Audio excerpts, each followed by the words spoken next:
รถผู้ใดเด้อนี่เด้อมาจอดอยู่หน้าหาดนี่มาจอดเฮียงรถของข่อยเนาะอยู่หน้าหาดนี่ตลาดหัวผู้อุดมสุขนี่แล้วแหละขี่รถค่อยเมื่อนี่นะยันลงเอารถค่อยไปนี่ท่านว่าผู้ใดเป็นเจ้าของรถคันนี้ให้เอามาส่งคืนเด้อนี่รถผู้ใดจอดอยู่นี่บ่มีป้ายทะเบียนเนาะรถอันนี้บ่มีป้ายทะเบียนได้นี่เด้อมาลงเอารถค่อยไปนี่รถผู้ค่าแหละมีป้ายทะเบียนเนาะอันนี้ก็เป็นมื้อวันที่9เนาะเนาะวันที่9เดือน6ปี2026ตอนนี้เวลาประมาณ7 โมงแรงมีรถเจ้าของรถคันนี้นี่น่าจะลงกระแจทื่อกันเนาะ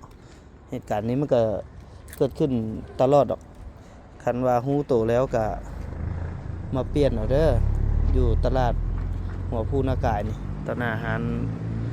ของข้าพเจ้าเนาะหานางอ้นตลาดหัวผู้คันว่าฮู้สึกโตแล้วเนาะก็ให้มาเปลี่ยนเอานำผู้ค้าอยู่ในห้านตอนนี้ยังอยู่ห้านแต่ว่ากระแจนี่กระแจรถของข้าพเจ้าก็ถึกกับรถเพิ่นอยู่เนาะมีกระแจลูกหนึงที่ถึกคันว่าลงก็ให้มาเอาเด้อมาเปลี่ยนเอาคันบ่มาเปลี่ยนเอาแล้วสิได้เอาไปแจ้งเจ้าหน้าที่เนาะ